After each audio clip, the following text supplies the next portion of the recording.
அது ஒரு மேல்நிலைப் பள்ளி. வகுப்பு நடத்தி கொண்டிருந்த ஆசிரியர், கெட்டவர்களோடு சேர்ந்தால் நல்லவரும் கெட்டுப் போவார், நல்லவர்களோடு சேர்ந்தால் கெட்டவரும் நல்லவராவார், எனவே நீ சேரும் இடத்தை பொறுத்துதான் உன்னுடைய வாழ்க்கை என்று கூறினார். மாணவன் ஒருவன் எழும்பினான். சார், ஒரு சந்தேகம். என்னப்பா, சொல்லு. கெட்டவர்களை திருத்த நல்லவர் ஒருவர் அவர்களோடு சேரலாமே என்று கேட்டான்.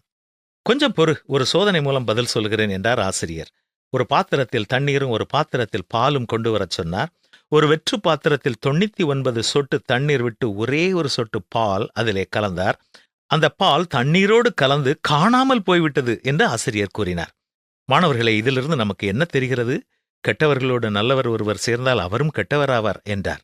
இப்பொழுது ஆசிரியர் பாத்திரத்தில் இருந்த தண்ணீரை கொட்டிவிட்டு 99 சொட்டு பாலை இட்டார். பின் அந்த பாலோடு ஒரு சொட்டு தண்ணீரை கலந்தார். இப்பொழுது அந்த சொட்டு தண்ணீர் காணாமல் போய்விட்டது.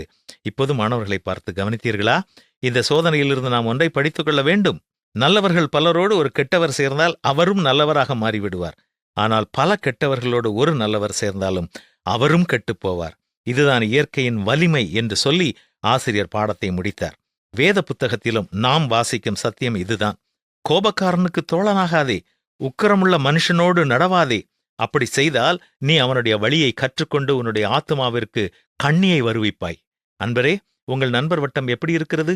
உலக உல்லாசத்தில் கூத்தாடும் கூட்டமா அல்லது உயிருள்ள சாட்சி வாழ்க்கை வாழும் கூட்டமா என்பதை யோசித்து நீங்கள் நண்பர்களை முடிவெடுங்கள்.